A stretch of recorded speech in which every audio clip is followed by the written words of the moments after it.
How's it going, guys? Damage here with a tutorial guide on Crystal Maiden Jungle. So with this tutorial guide, I will, by the 11-minute mark, I'll have a Blink Dagger, Tranquil boots, I would have purchased a Ring of Basilius, I would have purchased a Quelling Blade and 2 Clarities, which I think in total is over like 4,000 gold. So not a bad little thing to have. So I start off here pretty much at the 2-second mark. Start cutting down these trees with the Quelling Blade. And I think there's a glitch here because this one should be cut as well. I'm just going to go back here and reset. Alright. The battle begins! Yeah, there we go. So that fixed it. For some reason, this tree here didn't cut down, so the video would have looked a bit weird. So by 30 seconds, you want to have all these trees cut down, and then you'll have vision of both camps. So I'll cut down this one. Yep. Now the camp spawn. So I usually start off with this camp over here, and you'll want to be killing the biggest creep with the most HP, mainly because you want to get to your level 2, so you can upgrade your arcane aura, and that means your mana regeneration would be a lot better. So as you can see there, I kill the first creep and I pop a clarity. The good thing was that there was no range creeps, so none of them would have like cancelled it. So now I start my first stack at 53 seconds, and over here I aggro this camp at 55 seconds, and I'll get both camps stacked. So you see here, there's these creeps, and then I have these creeps over here. So I know for a fact that the troll has more HP, so when I go back to kill this camp, I will go for the troll. I decided to go for these guys first because I just popped a clarity, and I knew that I wouldn't get hit by them. These guys do have range, but I would have been too far away from them. But generally, these guys are kind of dicks because they will just attack you from a long range and cancel your clarity. So my clarity gets cancelled there, but it was kind of running out, so I don't really mind. And I pop my second clarity, and then I go to town at it again. So then I go over for this camp because I just popped my second clarity, and these guys don't have enough experience for me to kill. So generally, I think the way it works is the creep with the most HP has the most experience. Now, that's what I've heard. I'm not 100% sure if that's correct or not. So these guys have 600 HP, so I go for these guys over them because they are 500 HP and 350. So 2-minute mark, I have my Ring of Protection that I'm going to ship out to me because Ring of Basilius. Oh, actually, sorry, I have my Ring of Basilius, so I'm working on my Tranquil boots next. So I have my Ring of Protection purchased. And I go for this camp mainly because the Centaur, most HP. So I think in this run of 11 minutes, I managed to F up this stack here once. I thought I actually messed up a couple of times, but when I looked over it already, turns out that it was fine. So this is pretty much what it's going to be like for the next little while, so I might just speed up the video a little bit so we don't run it too long. So I wait for a while because I need to get my mana up before I kill anything. So this camp here, go for the Hellbear because he's got the most HP, and I kill off the little wolf because he's got the most HP. I think he has the most HP on this side. I think he has 750. So again, a double stack, and I messed up that one. So that was the only one I messed up.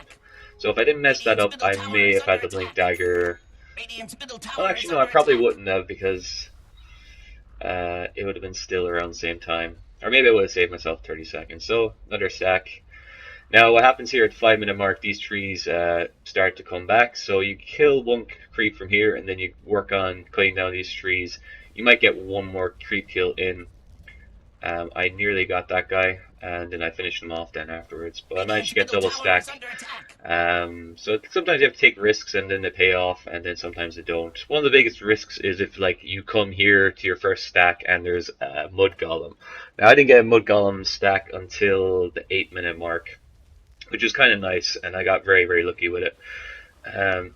Mud golems are fine, but you kind of don't want to use your freezing field on them because they're like pretty magic immune, so you won't actually kill them off that quickly at all with it. So here you see the mud golems. Well, it's not too bad. I have other like creeps here that I can kill instead of them.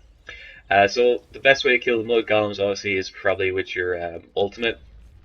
And this is what you're going to do at like the 10-minute mark. I use my ultimate to farm both camps. And then by then I think I get 2 levels out of experience from farming these bow camps, and I was like a little bit short of my blink dagger, so I had to go over here and just like farm up this camp. So and I'm gonna slow it down a bit here because I think yeah, this is where I do my ultimate. So I didn't go straight into it because I actually throughout all this my HP was a bit low. Dire's So middle if I was to tower use my is ultimate under right attack. now, like these creep camps would have killed me for sure. So as you can see, I'm level 6, but now I get level 7, level 8, and I kill off the big golem guys, so it's not too bad. I can auto attack these guys down. Just use my Crystal Nova just to finish off those guys, and then I just go to work on these little dudes. And I come very close to my Blink Dagger after that. Yeah. So I have to be honest. Like I used to only like do carry, and then I only recently started playing support. I think Witch Doctor is my first, and then I worked on Crystal Maiden. Um, and like I just think she's pretty awesome. She doesn't get played too much in the pros because like it's so easy to like to kill her and gank her, but like I've had some awesome games where I like destroyed guys with my ultimate. So after like this build, I would have went Blink Dagger, and then I would have went into uh, my what's the name of the item? Invisible item. What is it? Glimmer Cape, Glimmer Cape, yeah. So blink in, Glimmer, use your ultimate. I would not go Glimmer Cape if they had a lot of stuns, like an Earthshaker who can just like cancel your ultimate. Like maybe, kind of, maybe I would, but it's kind of risky. So if I was playing up a guys against like a lot of like AoE stuns, like not targeted abilities, then I would probably go BKB next.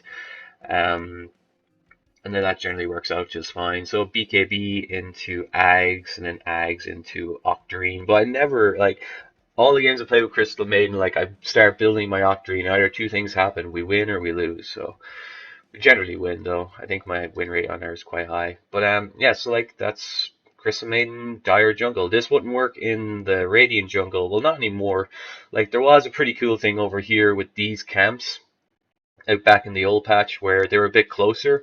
So what you could do is like you could stack a few times, and then you could like aggro this camp, and this camp, and use your ultimate, and you would farm all three camps. But then they push this one too far away, so you can use your ultimate to kill these two camps. Not really worth it. If you are going to do Crystal Maiden Radiant Jungle, it's not, it works, but it's not as good as Dire Jungle because just mainly these camps are so easy to double stack, whereas these you can't actually. Like maybe you can if like, well actually you can't because these guys are both 55 seconds, but over here it's 53, 55. So I think the Dire really has a super big advantage over the Radiant for jungling purposes. Like before, this was kind of like viable, but now since they've changed it, like Radiant has just like been super nerfed. So I only usually go jungle in the Dire because it's just these two camps are just easy to double stack. You can do it with a lot of heroes. But yeah, so guys, this is my Crystal Maiden jungle. I think the net worth of all the items by the end is like over 4,000. So 10 minutes, level 8, 4,000 gold. You're working on your next item then. So thanks for watching, guys, and yeah, I'll do some more videos soon. So.